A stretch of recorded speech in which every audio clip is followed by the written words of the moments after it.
บัดคำว่าเห็นแก่ตัวนี่เฮามองลึกเข้าไปว่าเฮานั้นแต่ละมือแต่ละเว้นคิดงุนงานแต่ความอยากได้หยังอยากได้หยังอยากเป็นหยังดิ้นรนค้นคว้าแสวงหาหยัง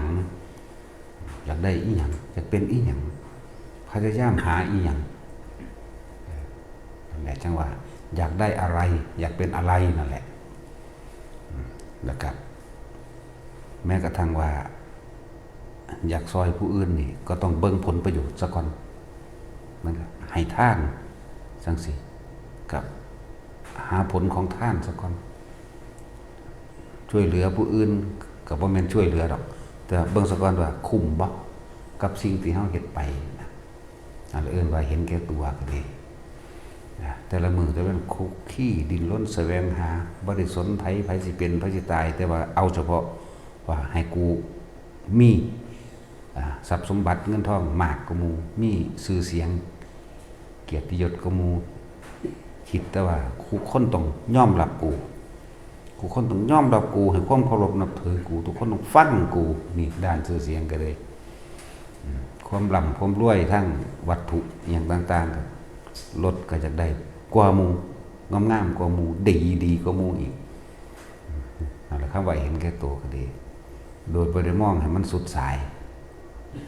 บ่ได้เห็นว่าสิ่งทั้งหลายนะ มีความแปรปรวนเปลี่ยนแปลงแล้วก็แตกดับตายเสื่อมสลายเป็นธรรมดาเพราะว่าถ้าเฮามีความยึดในว่าอันนั้นก็ของกูอันนี้ก็ของกู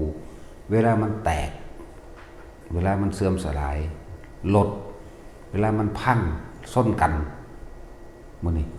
มันสิเป็นทุกข์ขนาดเลยเพราะว่ามันของกูหนักมันหนักของกูหลายนะเงินทองถ้าว่าเกิดไปผิดพลาดเสื่อมเสียหาย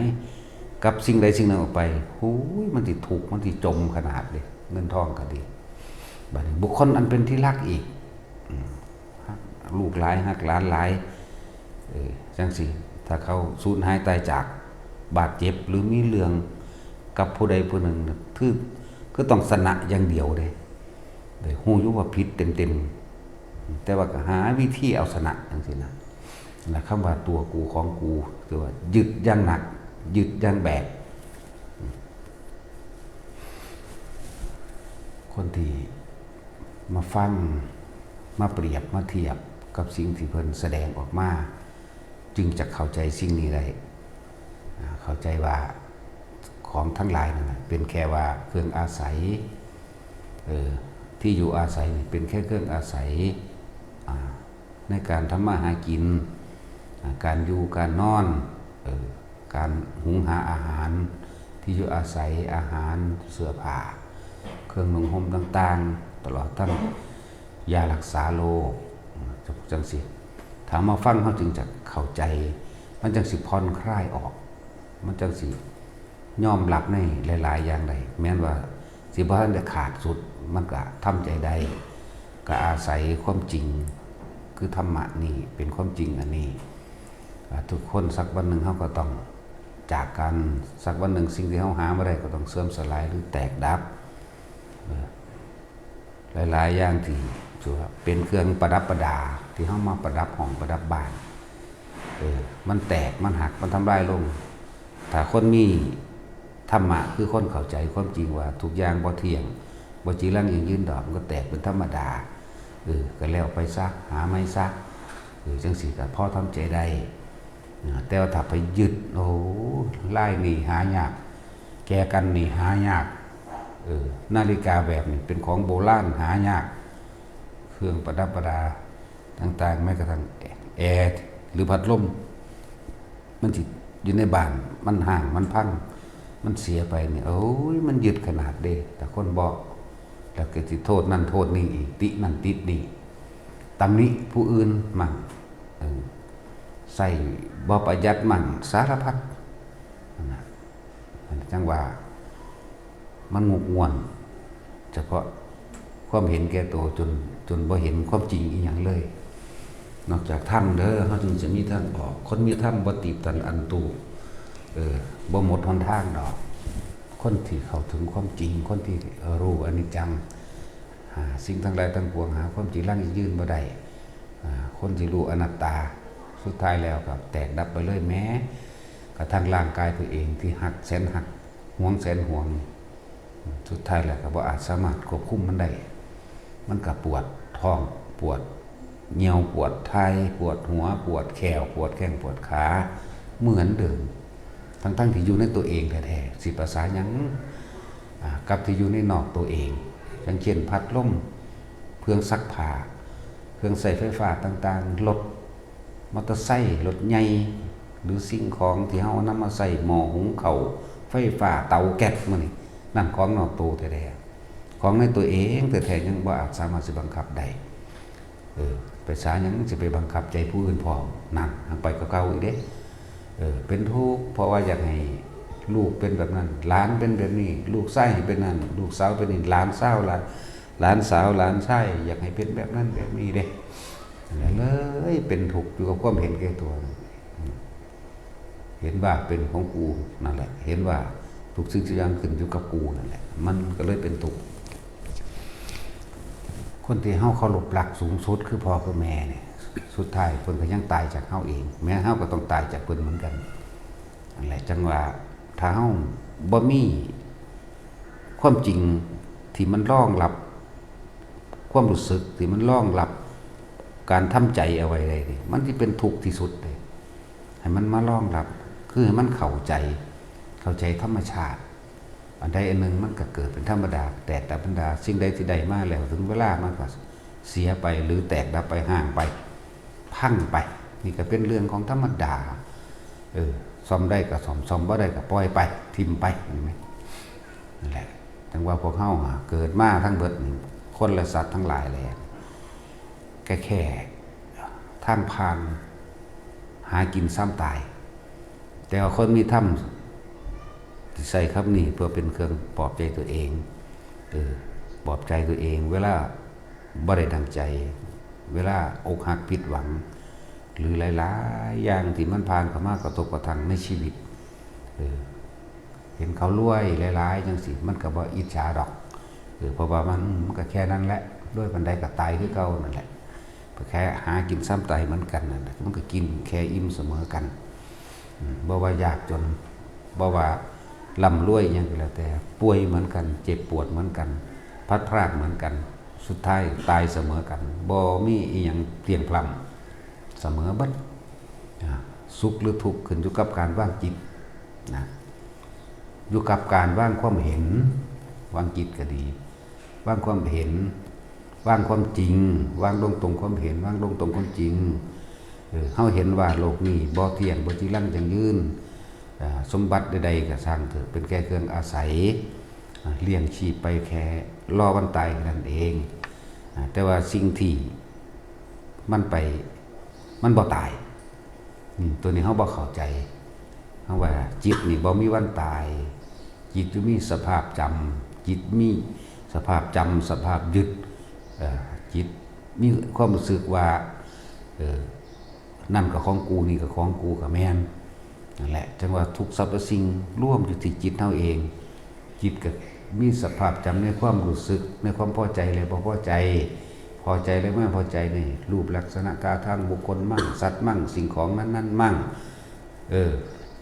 พอใจด้วยตาพอใจด้วยหูด้วยจมูกด้วยลิ้นด้วยกายเนี่ยก็ร่วมลงตรงความพอใจความยินดีพอใจนั่นแหละคือความยึดมั่นถือมั่นคำว่าความยินดีพอใจมันจะเอาหน้าเดียวถ้าเฮาเห็นว่าสิ่งทั้งหลายทั้งปวงที่เฮาพอใจในรูปในรสในกลิ่นในเสียงบุคคลสัตว์สิ่งของทั้งหลายล้วนแต่ก็เกิดขึ้นเป็นธรรมดาเปลี่ยนแปลงเสื่อมสลายเป็นธรรมดาตายดับเป็นธรรมดาเฮาสิมีเครื่องรองรับใจรองรับความรู้สึกเฮาเองเฮาสิเข้าใจธรรมชาติมันก็เป็นของมันแบบนี้แหละเนี่ยเฮาสิบ่ดิ้นรนกัดแกว่งเฮาสิบ่ทุกข์คือขนาดตอนมันทุกข์ความคิดมันสิแล่นไปความคิดมันสิคิดถึงสมมุติบุคคลที่เฮาฮักที่สุดตายนี่มันสิคิดถึงอดีตมันสิคิดถึงคำเว้าคำจามันสิคิดถึงรูปร่างลักษณะท่าทางสิ่งของที่เคยเฮ็ดนำกันที่เอานำกันที่มีหน้านั่นนี่นำกันโอ้ยมันสิคิด มันสิสะอึกสะอื่นโศกเศร้าเข้าไปเด้นั่นแหละแล้วจิตมีสภาพจำในความรู้สึกมันบ่อยากให้ผู้นั้นตายผู้หักตาย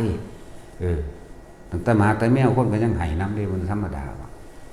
สัตว์เลี้ยงอื่นๆก็ยังไห้น้ำเลยมีชื่อว่าหยังกับความผูกพันโดยคนเองเนาะกับคนนี่มันผูกพันลึกซึ้งยิ่งกว่าสัตว์อย่างอื่นๆอีกมันก็ยังไห้น้ำขนาดนั้นตอนเฮาไห้น้ำคนที่เฮาสิคิดถึงรูปร่างหน้าตาเพิ่นคำเว้าคำจาไปหันไปนี่หานั่นหานี่มาให้มากินมาซอยเหลือกันหรือนั่นนี่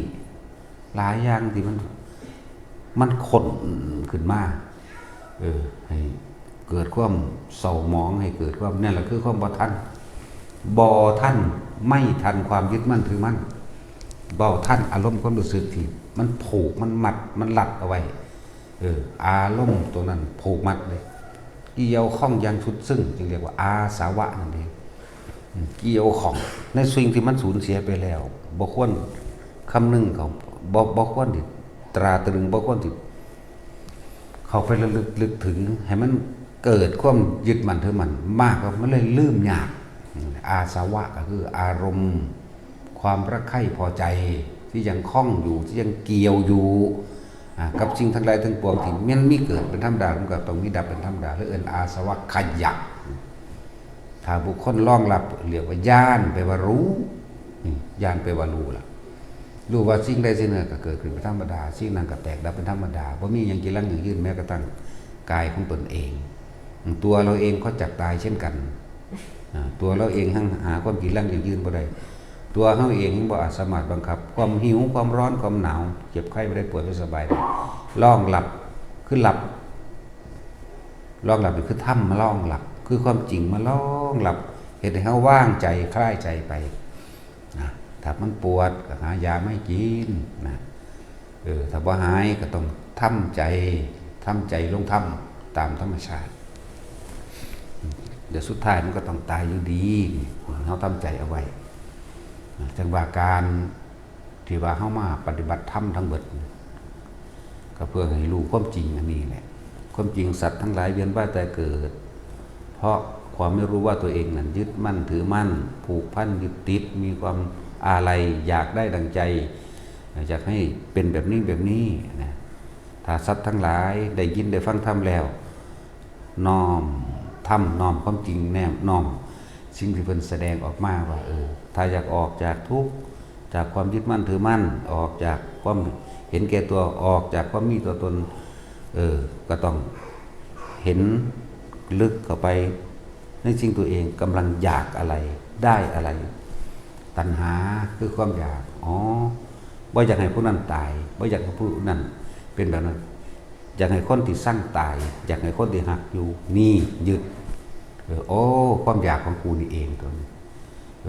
อยากได้สมบัติพัสถานเลือกส่วนและเงินทองจนเกิดกลายว่า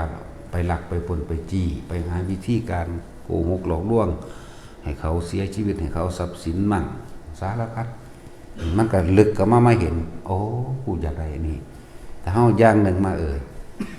มีมากปังเพียงใดก็สั่งมันก็ตายคือเฮานั่นนี่ตัวนี้สิมาคอยตัดความเห็นอย่างเห็นแก่ตัวตัดความเห็นแก่ตัวของเจ้าของออกเขาก็อยากได้คือเฮาก็อยากได้คือเขาตอนนั้นบ่ควรทำลายเลยเบียดกันไปแล้วบัดนี้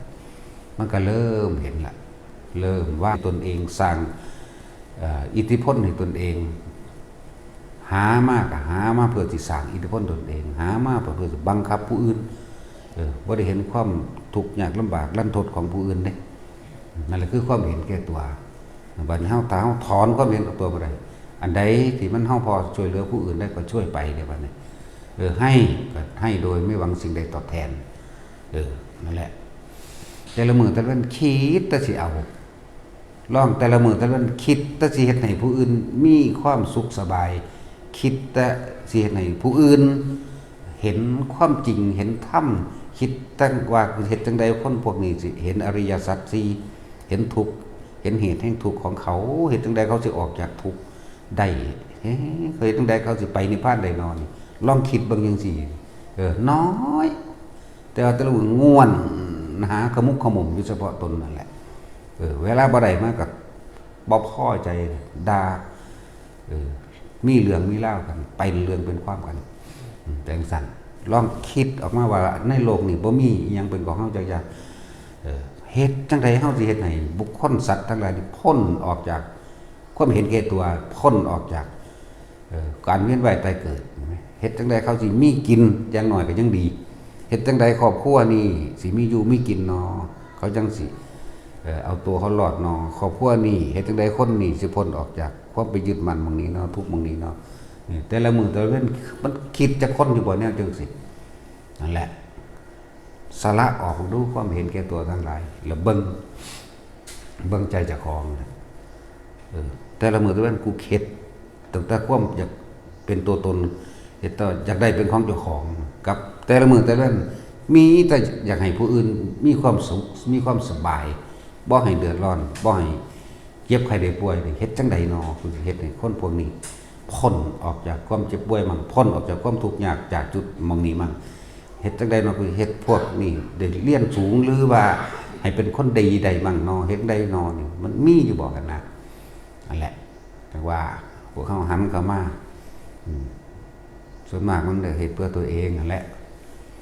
เฮ็ดจังได๋คนสิมายอมรับแล้วก็เคารพกูน้อเพื่อสิเฮ็ดตามใจกูเวลากูอยากได้หยังจากอันนั้นอันนี้สั่งเขาเฮ็ดให้นั่นก็ยังเห็นแก่ตัวอยู่บ่ล่ะนั่นแหละถึงว่าถ้าบ่มีธรรมเฮาสิบ่มีทางออกถ้าเฮาบ่มาฟังสิ่งที่เพิ่นนำออกมาแสดงเฮาสิบ่เห็นตัวเองนี่แหละแว่นส่องธรรมกระจกมีหน้าที่ส่องหน้าตัวเองแต่ว่าการประพฤติหรือแนวความคิดทั้งหลายแหล่เฮาก็อาศัยธรรมะก็อาศัยสิ่งที่เพิ่นนำออกมาแสดงมาเป็นเครื่องส่องความคิดเจ้าของเองนั่นแหละเอาพอ